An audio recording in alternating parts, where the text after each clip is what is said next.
Sí, rápido. No sé. Gracias. Pues no sé. Iglesia, antes de que empiece la prédica, como ustedes bien saben, todos los domingos se transmite en vivo desde el Facebook de Cielos Abiertos. Entonces les queremos pedir por favor que cuando tengan una chancita abran su teléfono, abran su Facebook, nos busquen en Facebook y compartan el en vivo para que nuestra predicación pueda llegar a más personas, ¿ok? Se les agradeceríamos mucho. Pues si así nos ven millones, nos van a ver más, hartos millones. Pero ¿cómo? ¿Ahorita los van a abrir? Lo pueden hacer ahorita si quieren anotarse. Ahorita ya está el en vivo corriendo. Al que lo haga se le va a regalar un iPhone. Un iPhone 17.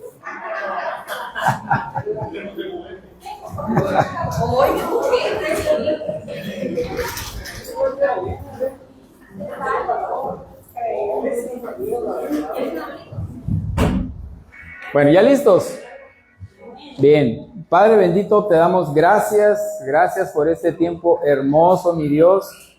Gracias porque estamos iniciando esta semana de esta forma que nos encanta. Gracias por todo lo que nos mostraste en la semana que concluyó. Gracias por tus manifestaciones. Gracias por esos milagros que hiciste, mi Dios. Gracias también por aquello donde estás actuando de una manera no de milagro, pero sí tu mano ahí está. Y nosotros estamos aprendiendo que no solamente cuando haces milagros tú estás obrando, tú obras también en el silencio, obras también en nosotros con disciplina, obras de muchas formas, porque tú eres el Dios todopoderoso y estamos aprendiendo a conocerte y entre más te conocemos, más te amamos, mi Dios. Gracias por este tiempo, Señor, también de alabanza, de ofrenda. Y ahora este tiempo, Señor, de enseñanza, bendice, Padre, bendice este mensaje, que sea un mensaje de mucha bendición, de mucha edificación y de ayuda para todos aquellos que estén pasando por alguna tribulación, por algún silencio, por alguna cuestión espiritual, Señor. Gracias en el nombre precioso de tu Hijo Jesús, y toda la iglesia dice amén. Amén. Bien. Primera de Corintios 14:33 nos habla de un Dios de orden. Primera de Corintios 14:33 dice, porque Dios no es un Dios de desorden. ¿Quién aquí es desordenado? A ver, esposas, digan quién de sus esposos es desordenado. O esposos, digan quién es desordenada. ¿Quién deja los zapatos por donde quiera? ¿Quién no lava los trastes? ¿Quién no recoge su plato? Entonces, Dios no es un Dios de desorden, ¿ok? Así que como cristianos, el desorden debe quedar atrás. Eso es parte de tu naturaleza vieja, porque nosotros somos imitadores de Dios, ¿amén? Entonces nosotros estamos llamados a ser santos como Dios es santo, y si Dios también es ordenado, nosotros tenemos que buscar ese orden. Dios no es un Dios de desorden, sino de paz. Quiere decir que si hay desorden, no hay paz. ¿Ok? Entonces, Dios es un Dios de orden. Y 1 Corintios 14:40 nos dice, pero todo debe hacerse de una manera apropiada y con orden. ¿Ok? Entonces, todo lo que nosotros hagamos, dice la palabra de Dios, háganlo como para Dios. ¿Y cómo es Dios? Dios es un Dios de orden. Entonces, todo lo que nosotros hagamos, tenemos que hacerlo con orden, nuevas criaturas. Las cosas viejas pasaron. He aquí, todas ya vienen ordenadas. ¿Amén? Amén. No. A ver, ¿amén? Amén. Ok, así sí. Entonces, el origen de esto, del orden, es Dios. Entonces, el orden es una cualidad de Dios. Y como sus hijos, nosotros debemos imitar a nuestro Dios. Pero hoy no voy a hablarles de orden. Hoy voy a hablarles de desorden. Hoy voy a hablarles de lo contrario a lo que estamos hablando ahorita. Entonces, ¿quién se molesta cuando alguien le desordena algo? Cuando ya tú lo tienes y llega alguien y lo desordena. Entonces, así nosotros debemos de ver nuestra vida cristiana. A Dios no le agrada el desorden. Entonces, nosotros nos molestamos, a veces nos frustramos cuando vemos el desorden, que algo que teníamos en orden, llega alguien y lo desordena. Entonces, la noticia aquí que hemos estado viendo es de que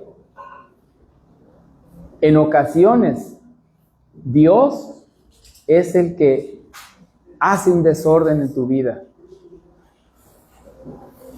Quizás para ti es algo nuevo, pero es algo que empezamos a ver la predicación pasada. Entonces, estamos acostumbrados a ver aquí en las Escrituras a un Dios ordenadísimo. Génesis 1, del 1 al 3.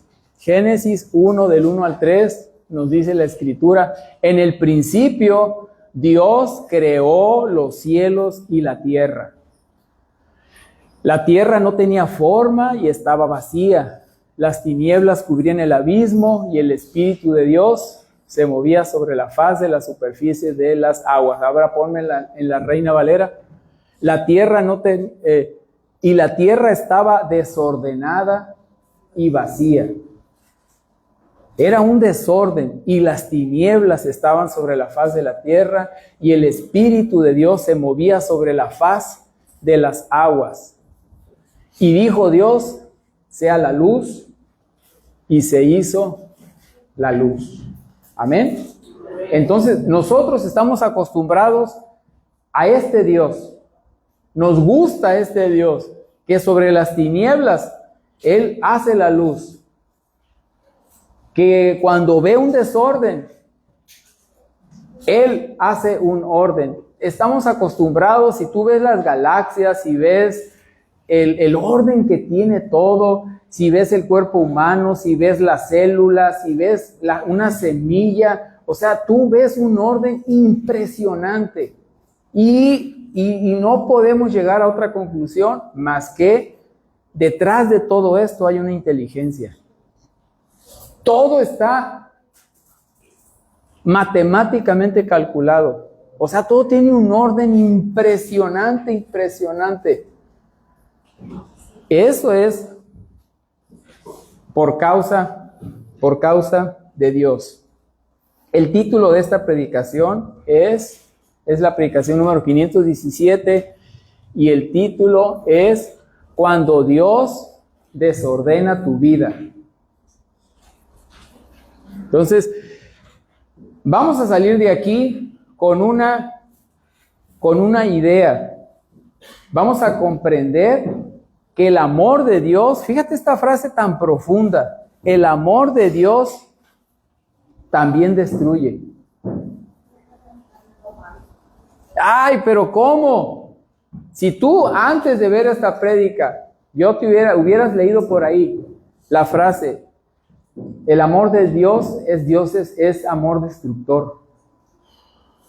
¿Qué dirías?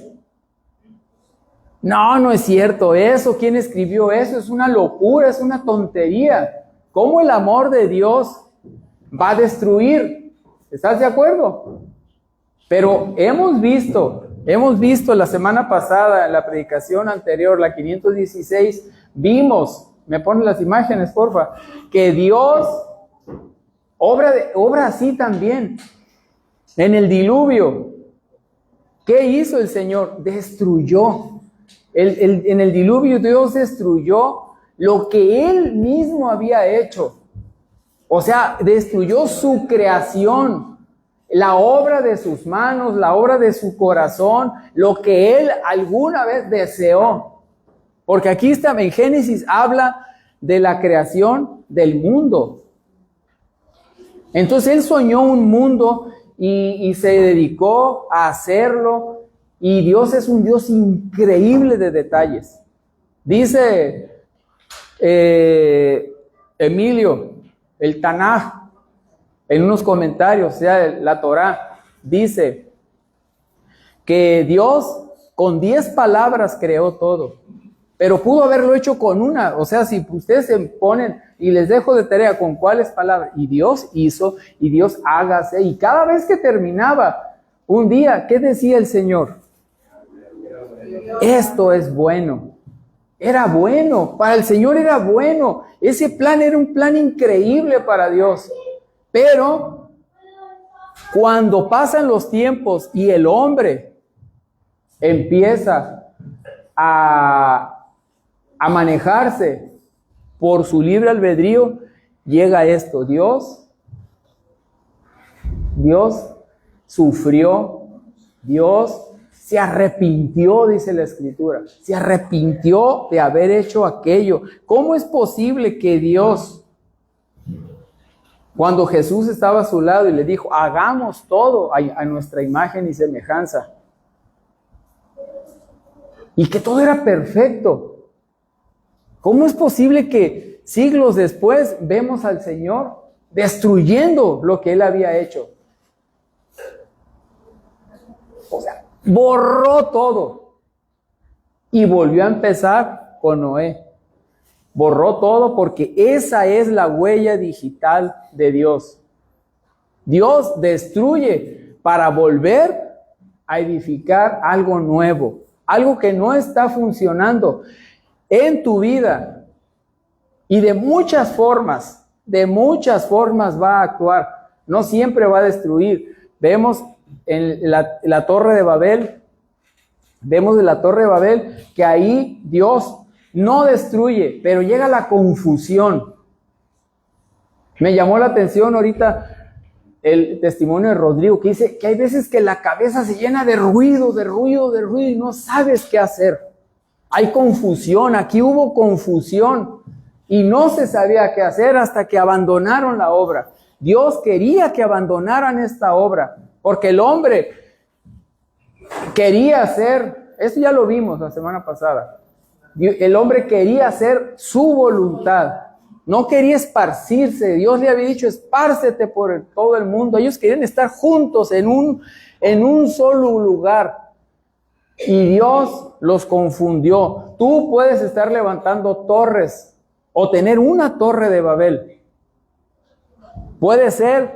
Esto puede ser tu matrimonio, puede ser tu familia, puede ser tu trabajo, puede ser tu empresa, puede ser una relación, puede ser el dinero, puede ser muchas cosas, y ahí está centrada tu atención. Pero llega Dios y confunde, y esa obra termina. Después vemos a Dios destruyendo su templo, el templo que él le dijo al hombre que hiciera, el tabernáculo, y después el templo, después ese lugar de adoración lo destruye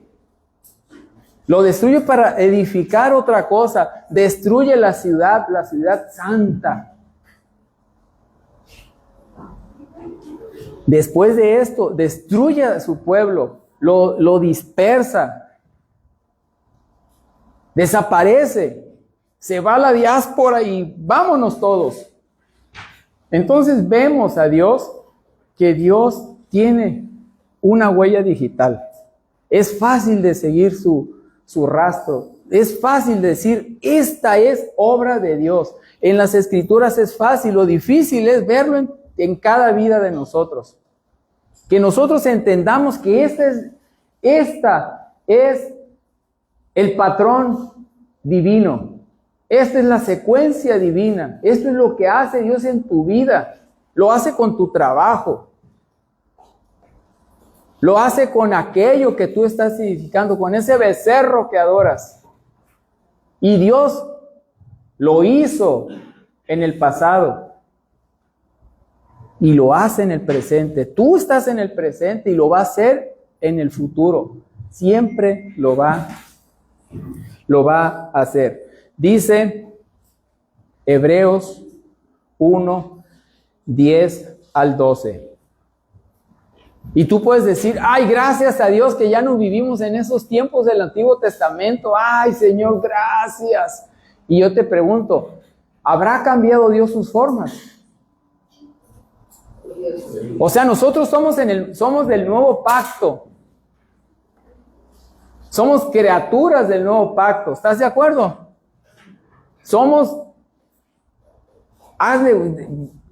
Acéptenme esta locura, si quieren, como decía Pablo. Somos la última carta. La carta que se está jugando Dios. ¿Sí me explico por qué? Sí. Somos los postreros, somos los santos de los últimos días. Somos lo último. Dios se la está jugando. Nos dio un libre albedrío. Tú estás aquí porque tú quieres estar. Nadie te obliga. Estás porque quieres estar, porque tienes libre albedrío. Tú si quieres adoras a Dios, si no quieres no lo adoras. Y como les he dicho y siempre les digo, tú puedes hacer y deshacer tu vida. No necesitas a Dios.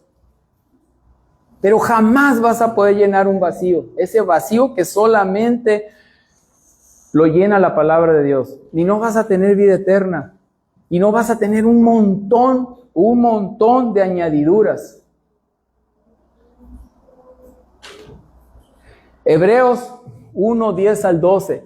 También dice, en el principio, oh Señor, tú afirmaste, la tierra y los cielos son obras de tus manos.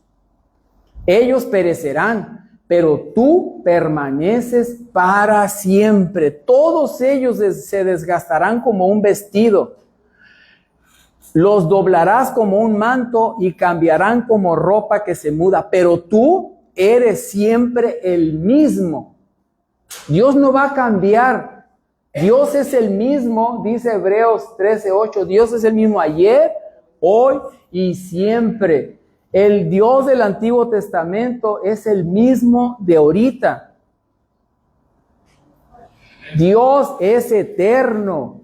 Dios no está en el tiempo. Dios va a actuar siempre igual. Siempre actúa igual. Entonces, por eso, gloria a Dios por las Escrituras. Porque aquí está lo que nosotros debemos de saber. Entonces Dios tiene este patrón. Dios construye, pero también destruye. Aunque no nos guste esa parte, pero Dios tiene sus leyes. La naturaleza tiene sus leyes. Así que aquí va algo para todos aquellos que les han hecho la pregunta, ¿y por qué Dios permite el mal? ¿Qué contestas? ¿Y por qué Dios permite que la gente se haya muerto tanta gente en el terremoto? ¿Y por qué se murieron tanta gente en la guerra? ¿Y por qué en el huracán hubo tantos ahogados? No, tu Dios no es un Dios bueno. ¿Qué le has contestado? A lo mejor te has quedado mudo, a lo mejor cantinfleas, a lo mejor te sales con que es que Dios sabe lo que hace. Y con eso la libras. ¡Ah! La libré, dice, no, es que tú no sabes, tú no entiendes, pero Dios sabe lo que hace y por qué lo hace. Y ya.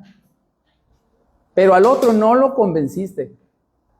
Entonces, hay dos tipos de leyes: las leyes naturales y las leyes de Dios. Cuando tú no eres hijo de Dios, allá afuera existen las leyes naturales. Dios, la naturaleza se rige por sus leyes. Si ocurre algo en el núcleo de la tierra, o en el magma, en el manto, o en la superficie de la tierra, se sacuden, se mueven las placas, ocurre un terremoto. Esas son las leyes de la naturaleza. Y los que están en la superficie están expuestos a las leyes de la naturaleza. Si vienen chorros de aires fríos y se cruzan con chorros de agua, de aires calientes, o de corrientes marinas calientes con frías, se provoca un remolino y va creciendo esa cosa, y lo que surge como una depresión tropical, surge otra cosa, avanza a depresión, a tormenta, a ciclón, luego a huracán categoría 1 hasta categoría 5. Un tornado, todas son cosas naturales. Y estas cosas Dios las permite porque son las leyes con que se rige el mundo. Pero nosotros, los hijos de Dios, Dios puede hacer que esas cosas no te ocurran a ti. Acuérdense que Jesús calmó la tormenta. ¿Se acuerdan? Él tiene el poder sobre el viento, sobre sus hijos. Esa es la fe que nosotros tenemos. Dice que pasarás por aguas, pasarás por ríos, caminarás por fuego. Dios tiene eso, pero eso es una promesa para sus hijos, no para los que se rigen por las leyes naturales. Las leyes naturales van a ser las mismas siempre, pero también las leyes de Dios van a ser las mismas para sus hijos. ¿Estamos? Entonces no podemos echarle la culpa a nosotros a que por qué se murieron tantos. Es que eso son cosas de la naturaleza. Es que no es que Dios le haya dicho, voy a provocar un terremoto. No, pues hace rato que no le toca a Chiapas. Voy a hacer un terremoto ahí. No, Dios, hay las leyes, ahí están las leyes naturales. Pero Dios sí hace cosas contigo, porque Dios tiene planes para ti. Y ahí están sus leyes. Y hay miles. ¿Cuántas promesas hay? 3,565 promesas que son leyes para nosotros. Entonces, bajo el nuevo pacto y como hijos y como cuerpo de Cristo, ¿qué leyes nos rigen a nosotros? La ley de Dios. Amén. Entonces, dice Santiago, si es Dios, contesta. Si no, aviéntalo. No es. Entonces aviéntalo. Santiago 1, 16 al 17. Mis queridos hermanos, no se engañen. Que no los engañen. No se dejen engañar. Toda buena dádiva y todo don perfecto y toda perfecta bendición descienden de lo alto, donde está el Padre que creó las lumbreras celestes y que no cambia ni se mueve como las sombras. Ahora en la Reina Valera el 17. Toda buena dádiva y todo don perfecto descienden de lo alto del Padre de las luces, en el cual no hay mudanza ni sombra de variación. Dios es el mismo, que no les engañen. Dios es el mismo de siempre, de ayer, de hoy y del futuro. Amén. Amén. Bien, entonces, una vez que ya hemos visto en el Antiguo Testamento que Dios obraba así, nosotros que somos hijos de Dios ahora, que somos los hijos del pacto, que somos los santos de los últimos días, no esperemos que Dios vaya a cambiar. Dios es un Padre, Dios es un Maestro y Dios es el mismo también. Con más razón va a actuar con nosotros de esa forma. ¿Por qué? Porque somos su última carta. A nosotros se nos va a exigir tremendamente, porque nosotros ya conocemos la historia. Nosotros ya sabemos lo que pasó, lo que pasa cuando desobedeces. Y si no lo sabes es porque no lees la Escritura. Es porque no pones atención a las prédicas de tu pastor. Entonces, es importantísimo que nosotros estemos en ese sentir. Ahora, vamos a ver en el Nuevo Testamento cómo Dios sigue actuando igual.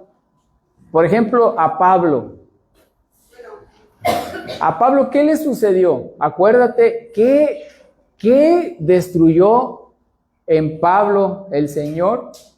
¿Qué edificó después? Vamos a Hechos 9, 1 al 9. Hechos 9 del 1 al 9. Saulo, o sea Pablo, respirando aún amenazas y muerte contra los discípulos del Señor. ¿Quiénes eran los discípulos del Señor? Los apóstoles. Vino al sumo sacerdote. A ver, ponme en la Nueva Versión Internacional. Mientras tanto, Saulo, respirando aún amenazas de muerte contra los discípulos del Señor, se presentó al sumo sacerdote y le pidió cartas de extradición para las sinagogas de Damasco. Tenía la intención de encontrar y llevarse presos a Jerusalén a todos los que pertenecían al camino. ¿Quiénes son esos del camino? Los cristianos. ¿Y por qué les decían así? ¿Por qué? Porque Jesús era el camino, la verdad y la vida. Entonces así les apodaron. ¡Ay, vienen los del camino! ¿Y dónde se les dio por primera vez ese apodo? Esa es pregunta de 3 puntos. ¿En dónde? A ver, inciso A, en París. Inciso B, en Moscú. Inciso C, en Antioquía. Sí, tienen razón. En Antioquía, ahí se les llamó por primera vez los cristianos, los del camino. Entonces, dice, todos los que pertenecieran al camino, fuera hombres o mujeres, se los iba a llevar encarcelados. Y él pidió cartas para presentarse. Y, continuamos, en el viaje sucedió que al acercarse a Damasco, una luz del cielo relampagueó de repente a su alrededor.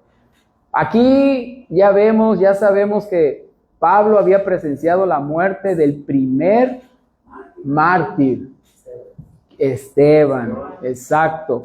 Y a él consintió su muerte y le dieron su manto, su capa. Entonces, él ya tenía las manos manchadas de sangre y correteaba, perseguía a los cristianos y ya iba para Damasco y dijo, no hombre, aquí les voy a hacer chuza.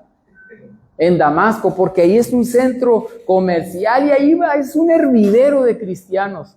Hombre, con esto, sí, con esto voy a Él tenía una carrera. Pablo tenía aspiraciones políticas, religiosas. Ahorita vamos a ver por qué. Porque así se manejaban en el Sanedrín. Así se manejaban. Ahí subías y ascendías según lo que hicieras. Entonces en el viaje sucedió que al acercarse a Damasco, una luz del cielo relampagueó de repente a su alrededor. Él cayó al suelo y oyó una voz que le decía: Pablo, Pablo, Saulo, Saulo, ¿por qué me persigues? ¿A quién perseguía? No lo perseguía a Jesús, perseguía al cuerpo de Jesús. Entonces por eso dice: ¿por qué me persigues? Porque estaba persiguiendo a su iglesia. ¿Por qué me persigues?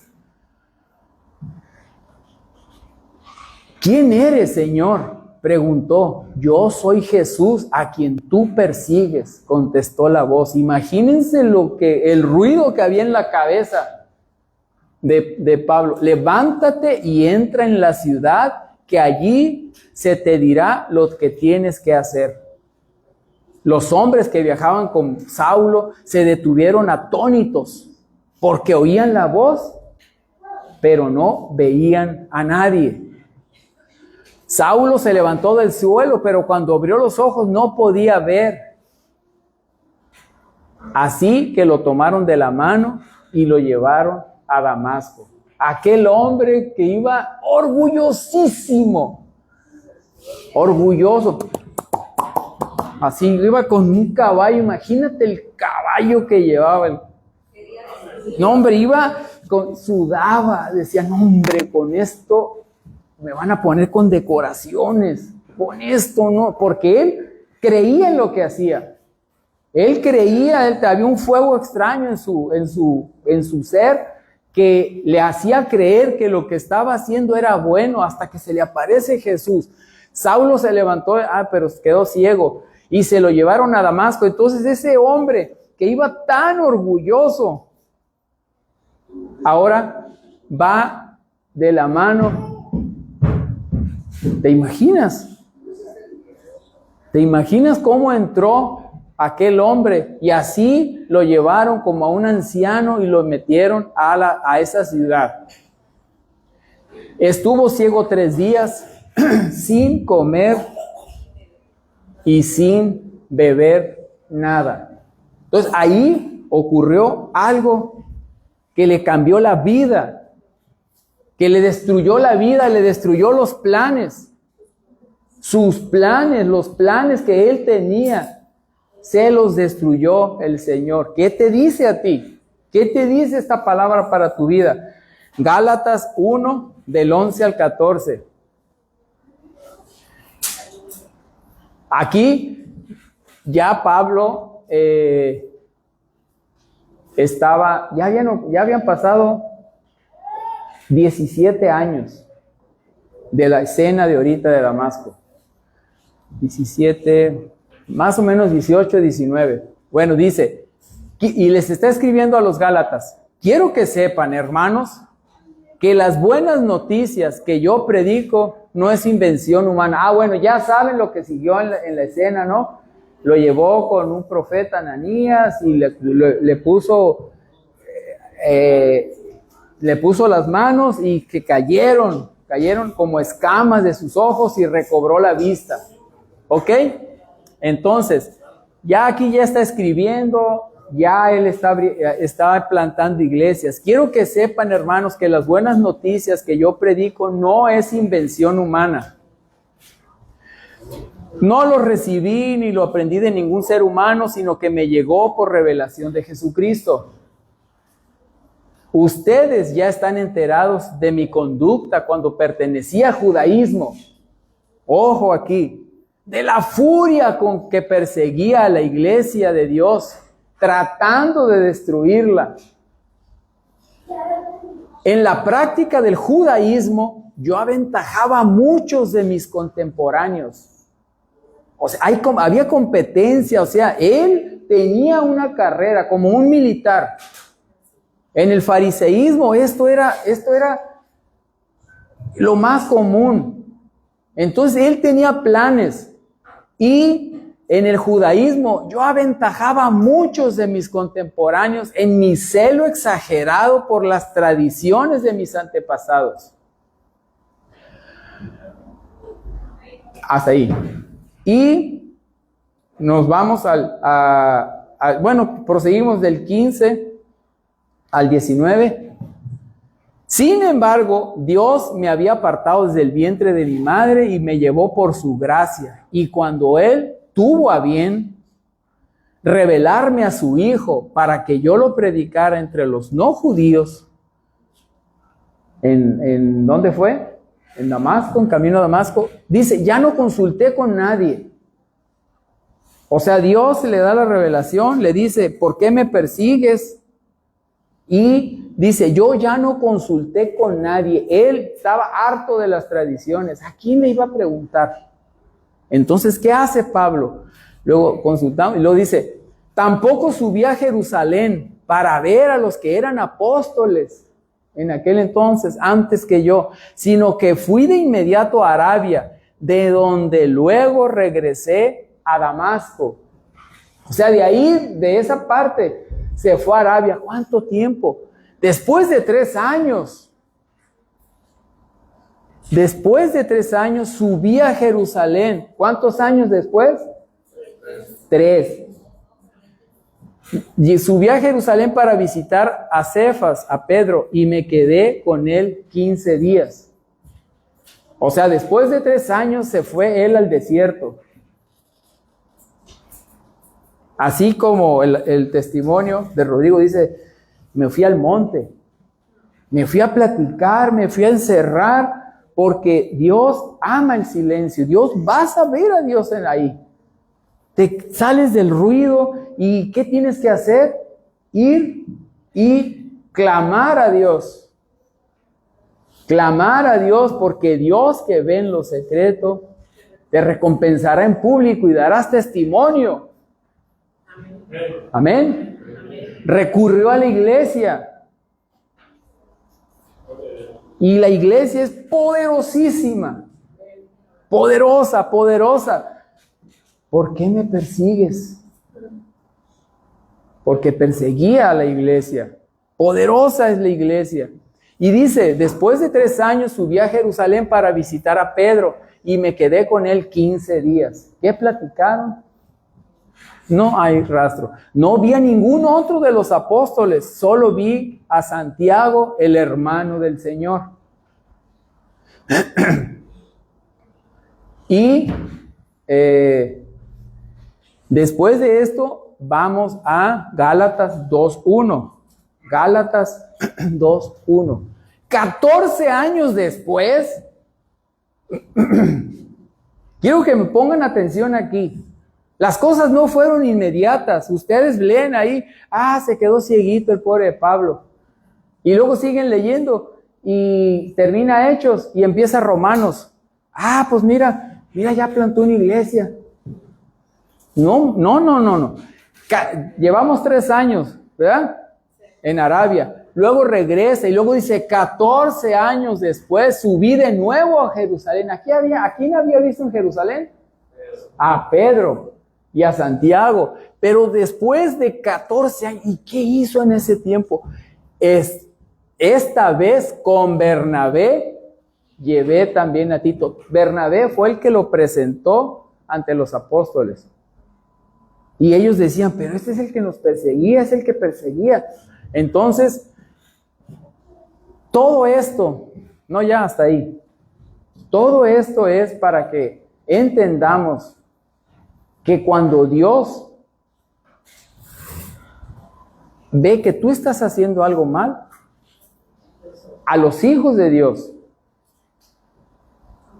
Dios va a destruir tus planes. Dios se puede meter con tu carrera, con tu negocio, si esas son ocasiones de pecado. Si esas te alejan de Dios, si esas estorban los planes que Él tiene para ti, planes de bienestar y no de calamidad. Si Él ve que algo está estorbando, Él te va a dar una zarandeada.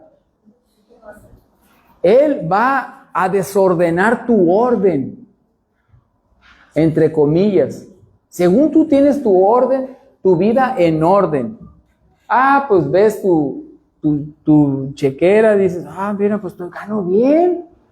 O bueno, estoy bien, gano lo suficiente. No, pues mira, peor están los de Gaza. Y tú, yo vivo bien. Puedes estar en un confort. Cada quien tiene niveles de confort. Y tú puedes decir de que tu vida está en orden. Tengo en orden a mi familia, en tu orden. Tengo en orden mi trabajo, tengo en orden mis finanzas, tengo orden en la iglesia, en tu orden. Pero no en el orden de Dios a lo mejor. Entonces, si algo de eso pasa, entonces Dios va a agarrar tus planes, tu orden, y lo va a echar al abismo. Y va a edificar algo nuevo.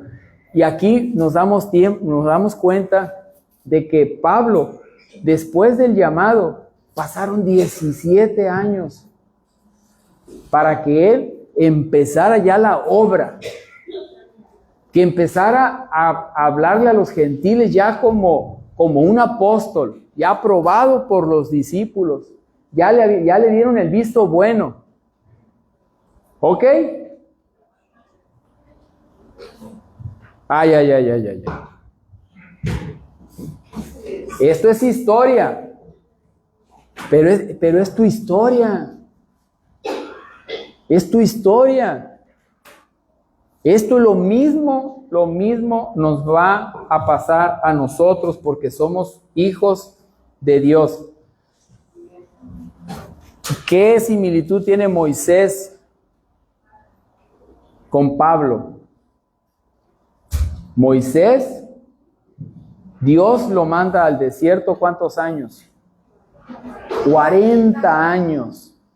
A los 40 años entra al desierto huyendo de los egipcios porque mató a aquel egipcio y transcurrieron 40 años para que Dios le quitara el orgullo egipcio.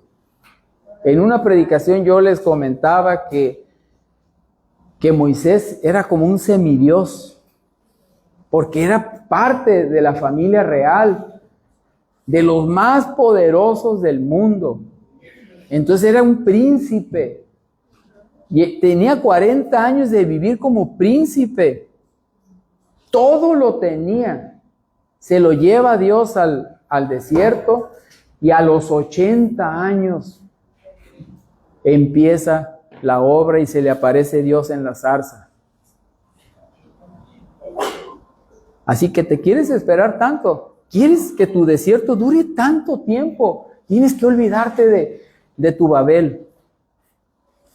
Tienes que descubrir, si tú tienes una torre, ¿qué es lo que te está estorbando? Tienes al Espíritu Santo que lo único que tienes que decir es orar. Encerrarte en tu carro, encerrarte en tu cuarto, encerrarte y hablar y clamar a Dios y decirle: Señor, yo quiero que ya hagas mi propósito, que me muestres para qué nací.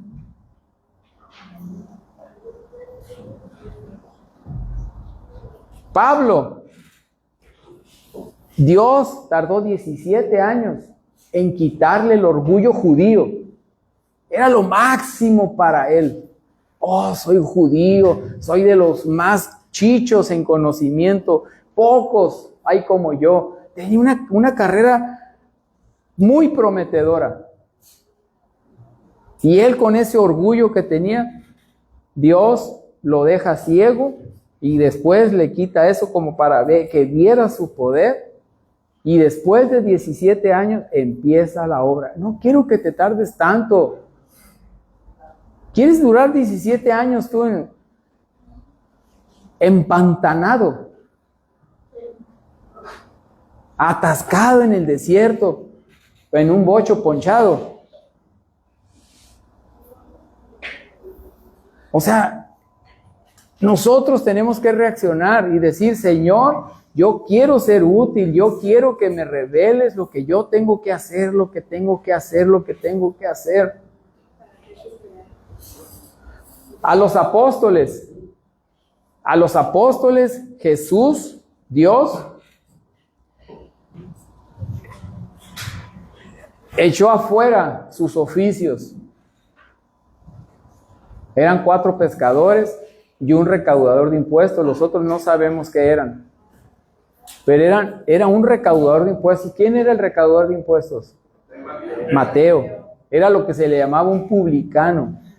Mateo tenía la lana. Esa era una carrera buena. Haz de cuenta, ahorita compares como un notario. Así que tú dices, ¿cuál? ¿Tú has visto un notario pobre? Ni lo verás. Los notarios ganan. Cobran. Entonces, él era un recaudador de impuestos, lo odiaba a la gente, pero recogían dinero y eran fraudulentos, les cobraban de más.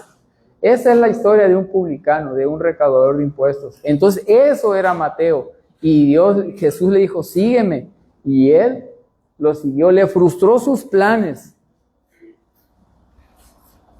Y lo siguió. Entonces, Dios se puede meter en tu oficio y en tu carrera. Ahora con nosotros, como su iglesia, nosotros que somos la última generación, oremos porque así sea, porque nosotros somos esta generación que está orando que venga tu reino. Amén. Entonces nosotros oramos porque ya seamos la última generación y ya venga el reino de Dios. Entonces nosotros, dice Lucas 12:48, a nosotros se nos va a exigir como a ninguna generación, y como se nos va a exigir, Dios nos va a tratar con más urgencia. Y es necesario que tú entiendas cómo actúa Dios. En cambio, dice Lucas 12:48, en cambio, el que no lo conoce y hace algo que merezca castigo recibirá pocos golpes. A todo el que se le ha dado mucho, se le exigirá mucho. Y al que se le ha confiado mucho, se le pedirá aún más. A nosotros se nos ha dado muchísimo, se nos ha confiado que vayamos y prediquemos la palabra. Se nos ha confiado, nosotros somos el cuerpo de Cristo. Nosotros tenemos una responsabilidad increíble y se nos va a exigir muchísimo porque ya tenemos la Escritura. Aquí está todo, ya está toda la historia escrita. Nada más es cuestión de leerla, de meditarla, de entenderla, para que entiendas esto que yo les estoy diciendo. Esto que estoy diciendo, esto nos va a ahorrar como cristianos muchísimos problemas y mucho tiempo desperdiciado, perdido, sufrido.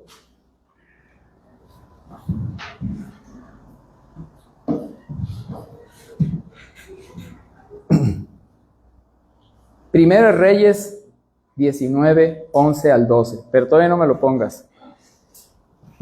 Ahora, si tú estás pasando por una situación bien fuerte, una situación de este tipo, comparada con, a lo mejor con Pablo, en la situación de que cuando Dios te está destruyendo, cuando Dios se está metiendo con tus sueños, con tus planes, con las cosas que no te salen, puede ser salud, puede ser muchísimas cosas. Cada uno de nosotros va a pasar por diferentes situaciones.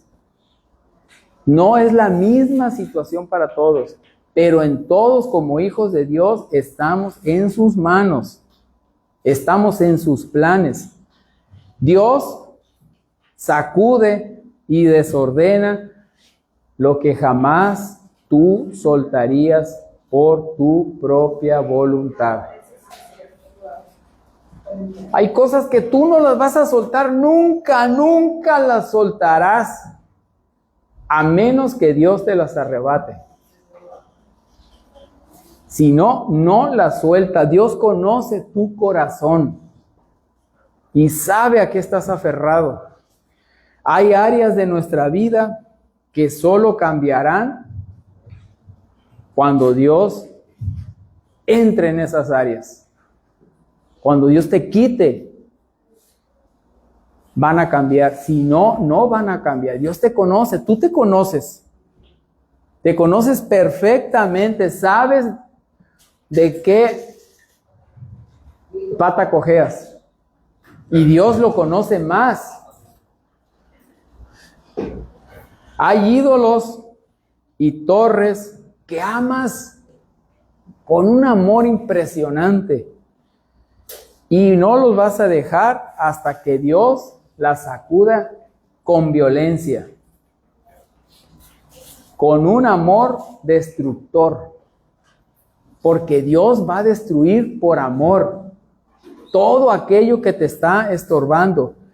Y pierdas el control. Porque de eso se trata. Se trata de que tú pierdas el control y le permitas a Dios que Él tome el control y que tú regreses al camino. Amén. Los jóvenes todavía tienen más ventaja que nosotros. Ustedes deben dar gracias a Dios que tienen un super pastor. Deben dar gracias que les está dando todo así, miren, charola de plata. Miren, todos nosotros hemos pasado por un montón de situaciones. Aparte de que ustedes tienen todo aquí, aparte nos tienen como testimonios vivos. Y les decimos, no hagan tal cosa, no hagan tal cosa. Hagan las cosas conforme a Dios. Empiecen sus matrimonios así, mira, así. Hay reuniones de matrimonios, vengan. Es que tengo trabajo. Es que es diciembre, pastor. Tengo mucho trabajo, las posadas. Chachaca, chaca, chachaca.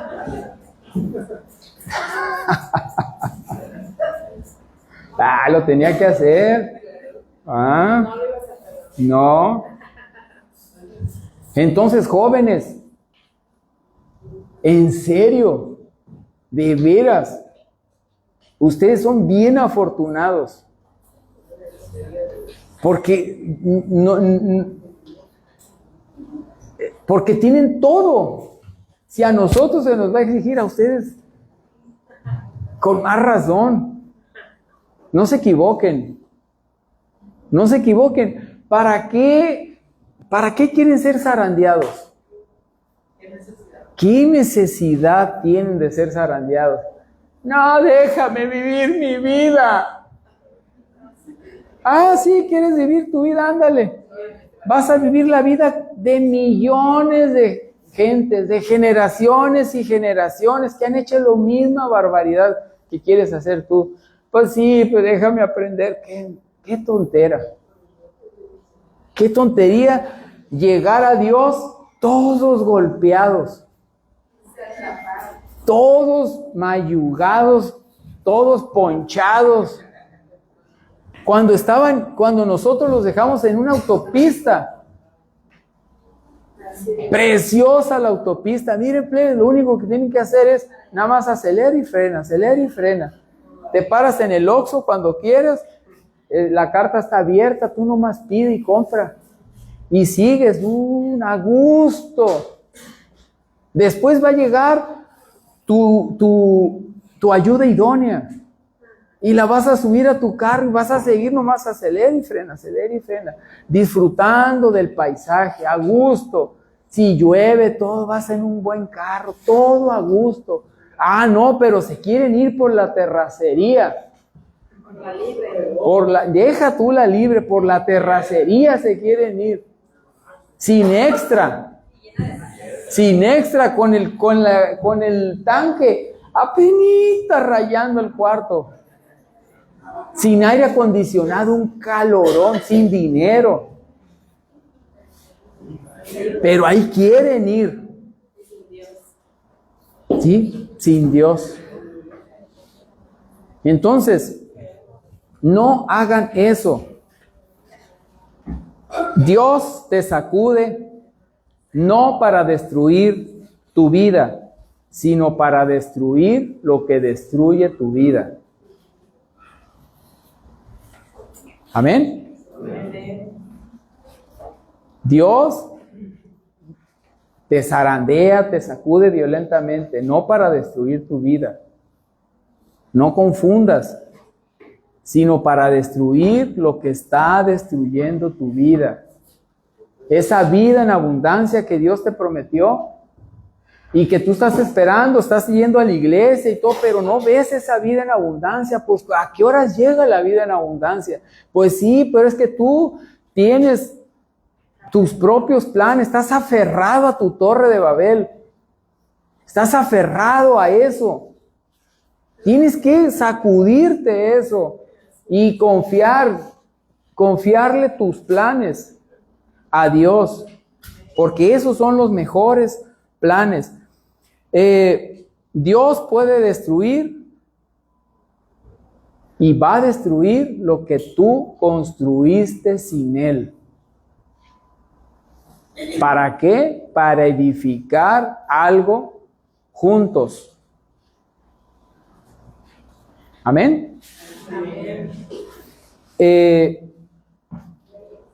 Quizás estés pasando por una situación que ocasiona algunas pérdidas en tu vida o muchas pérdidas en tu vida, pero Dios lo está haciendo para no provocarte la ruina, para que no lo pierdas todo. Ahora, si nosotros estamos pasando por esas situaciones, ¿qué tenemos que hacer? Bueno, ya aprendimos, ya pastor, ya aprendí, ya cámbiele.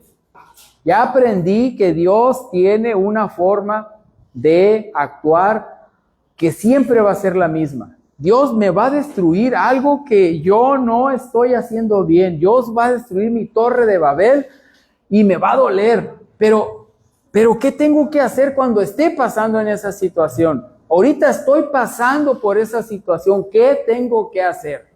Ahora sí, Primera de Reyes 19, 11 al 12, y con esto terminamos. Primera de Reyes 19, 11 al 12.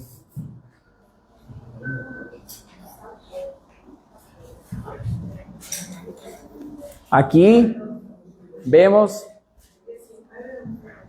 19, 11 al 12. Aquí vemos al profeta y dice, el Señor le ordenó. ¿Sí identifican quién es? Sí. Sal y preséntate ante mí en la montaña. ¿Quién es? Elías. ¿No es Moisés? ¿No es Goliat? ¿No? ¿Isaías? ¿David? ¿Elías? ¿Es Elías? Bien. ¿Y de dónde viene Elías? Aquí.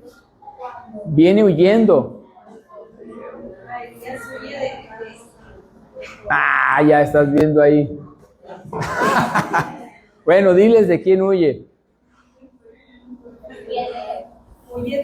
¿De Goliat? ¿Del diluvio? ¿Eh?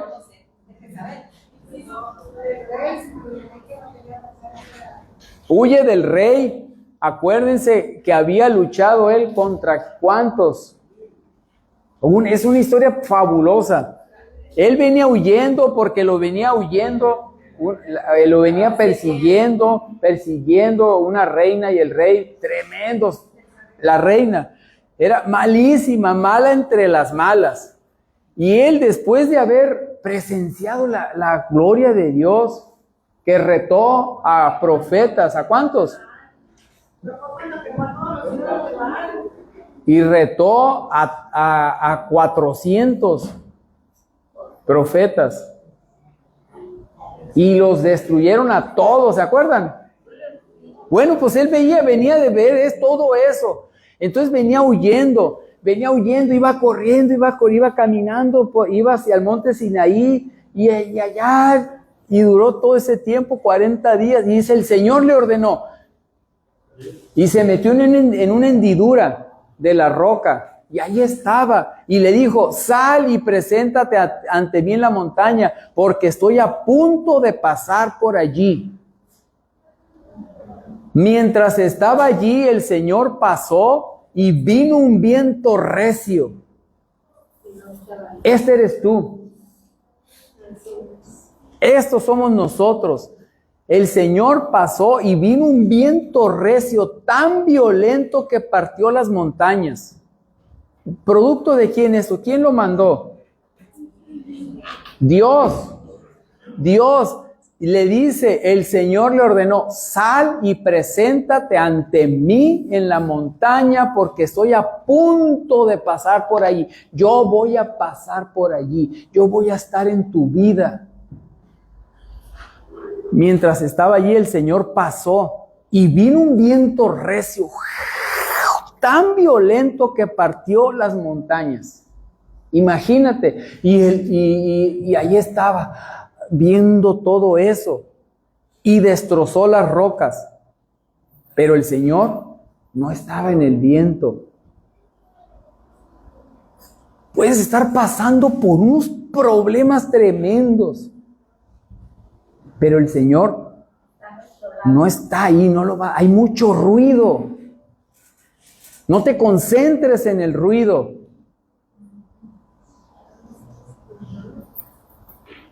No fueron casualidad las palabras de Rodrigo.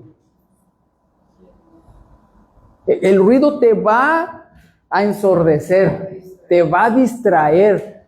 El Señor no está allí. Si tú eres hijo de Dios, esto puede ser algo que Él te esté mandando. En esta ocasión, Él lo mandó.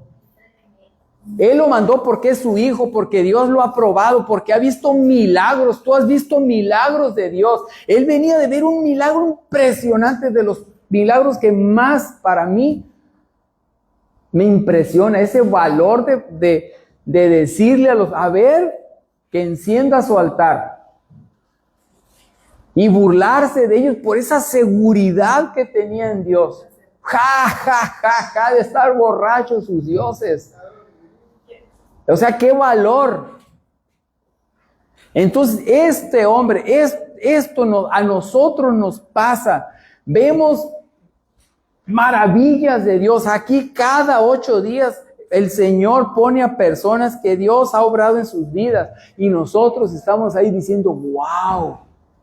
Y nos gozamos. Y esta llamada, primero Dios, esta semana, primero Dios, a lo mejor recibo una llamada, pastor, está pasando esto y vamos a orar. Y esa persona va a estar aquí, testificando. Amén. Entonces, y cuando yo les digo, amada y poderosa iglesia, ayúdenme a orar, porque fulano de tal quiere esto, y que en sus casas, como dice Gloria, se ponen a orar, leen el mensaje, mamá, papá, vamos a ponernos a orar. Eso es tremendo. Eso es algo impresionante. Eso es lo que tenemos que hacer, no leer el mensaje. Bueno, ¿para qué les digo que lo lean? Muchísimos ni leen. Están en el grupo de la iglesia y nunca lo ven. Nunca ven. Pero están todo el día viendo TikTok. Todo el día están viendo burradas, matando el tiempo. Y mira, ya viste el chiste de fulanito. No sé, o sea, ya les ha bajado tanto el intelecto a la gente de afuera, no a ustedes. A la gente de afuera. Ustedes no, ustedes no. Pero ya cualquier cosa los distrae. Que si está un loco, mira el loquito ese, anda descalzo. ¡Uy, sí es cierto! Y ahí se lo pasan y se lo pasan y se lo pasan. Y es cierto, tú. Y ahí están. Mira, mira. No.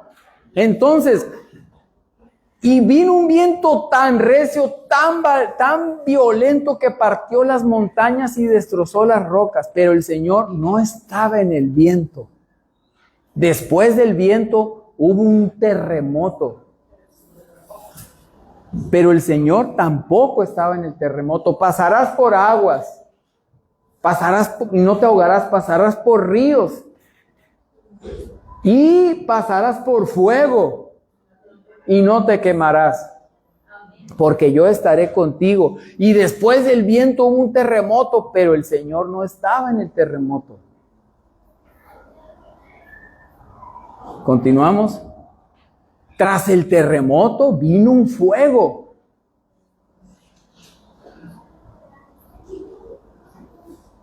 Esto yo lo cambié ahorita en la alabanza. Tenía preparado otra cosa. Pero este versículo vino a mí en la alabanza y me fui a escribirlo. Y tras el terremoto vino un fuego. Pero el Señor tampoco estaba en el fuego. Y después del fuego vino un suave murmullo.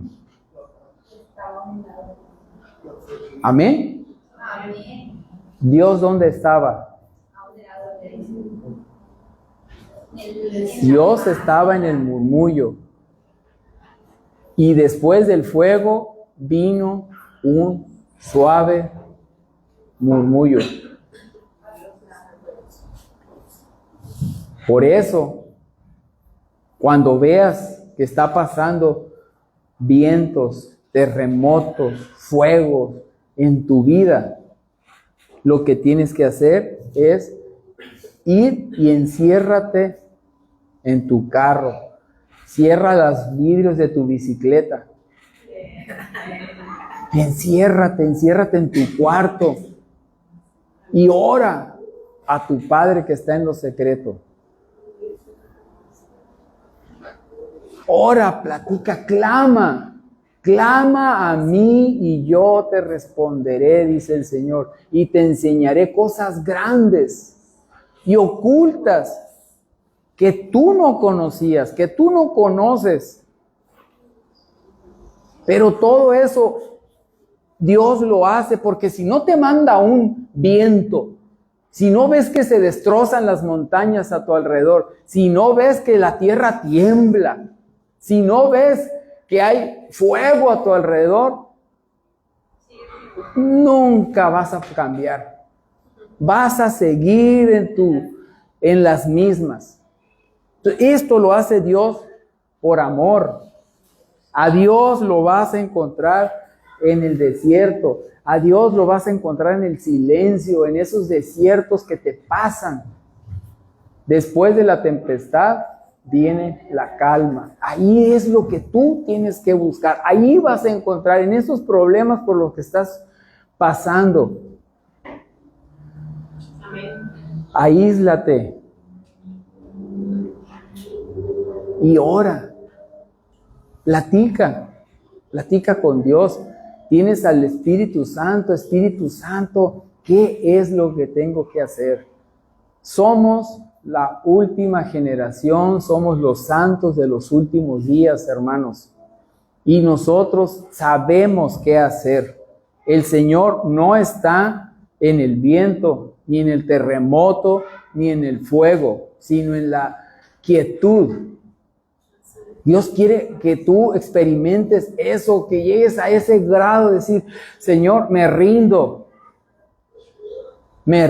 yo quiero hacer las cosas a tu manera, aquí está el control de mi vida, ahora guíame, llévame por ese camino que tú me prometiste hace tanto tiempo y yo no he hecho caso. Amén. Entonces, cada vez que tú en tus oraciones o en tu pensamiento digas, Padre, recuerda que Él es un Padre. Y un Padre disciplina. Un Padre que ama, disciplina a sus hijos. Amén. Entonces, cada vez que tú le dices, Padre, entonces entiende que Él es tu Padre y como un Padre amoroso te va a disciplinar. Cada vez que tú le dices, Dios, el Dios de mi vida, recuerda entonces que Él es Dios, que Él tiene facultad sobre ti. Cada vez que le dices, Señor, Señor hermoso, entonces recuerda que tú eres su siervo. Entonces, todo esto que nos pasa, no nos extrañe. Esta es la forma en que actúa nuestro Dios, al Dios que adoramos, al Dios que levantamos nuestras manos adorándolo, al Dios que te postras. Así actúa nuestro Dios. Este es parte de ese rostro de Dios que muchos no conocen. Entonces Dios actúa no solamente cuando hace milagros. Dios también actúa cuando destruye tus planes. ¿Para qué? Para edificar esos planes que Él tiene para nosotros. Amén. Muy bien, iglesia. Vamos a orar.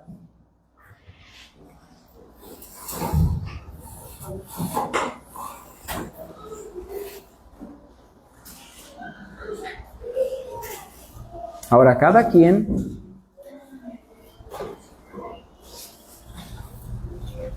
nos vamos a tomar un minuto para pensar. Olvídate del que está a tu lado. Jorge, apaga la luz, ¿no?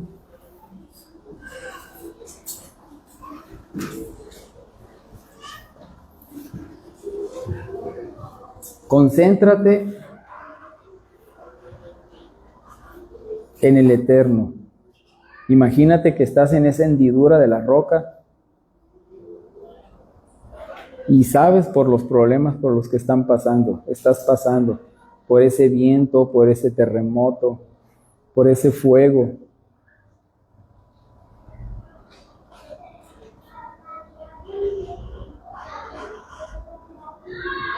¿Qué es esa torre de Babel? ¿Cuál es ese becerro de oro que tú estás adorando, que te roba tanto tiempo, que te quita, que te mata el tiempo, que te quita las fuerzas porque llegas cansado y ya no tienes tiempo para Dios?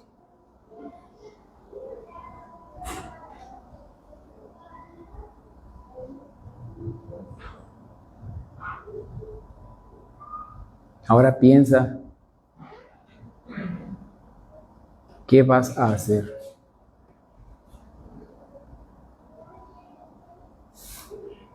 Entrega ese becerro, dale permiso a Dios de destruir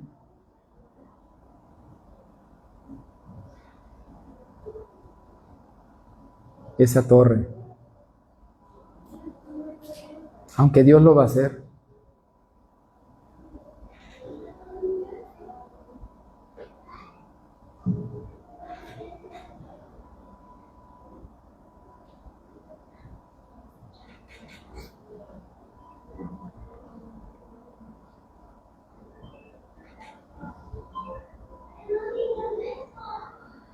Padre bendito, te damos gracias, Dios. Gracias, Padre, por este tiempo en que tus hijos oran.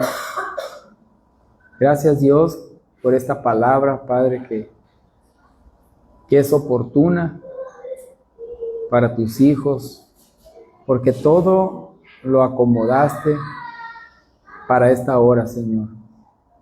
Gracias por todos los que están, por todos los que van a escuchar este mensaje, mi Dios, por todos los cambios que van a hacerse en sus vidas, por las formas de orar que van a cambiar, por las formas de ver, mi Dios, porque muchos estamos conociendo al Dios verdadero, no al Dios de las tradiciones, no al Dios de los humanos, sino al Dios de las Escrituras. Porque hemos entendido, mi Dios, que tu amor también destruye. Que por amor rompes nuestros sueños.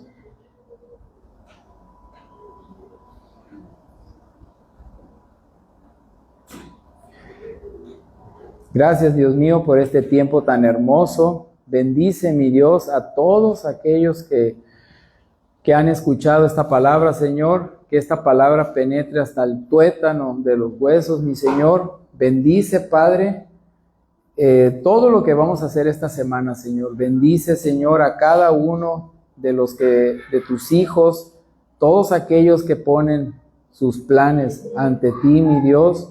Y que todo lo que se haga esta semana, Señor, sea de mucha bendición.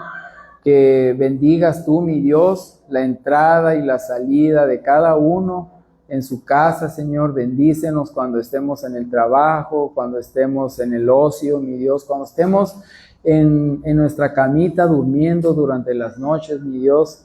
Gracias, Padre, gracias porque eres nuestro Dios todo el tiempo, Señor. Gracias, mi Dios, porque estamos en tus manos. Gracias en el nombre precioso de tu Hijo Jesús, y toda la iglesia junta dice: ven, Señor Jesús. Amén.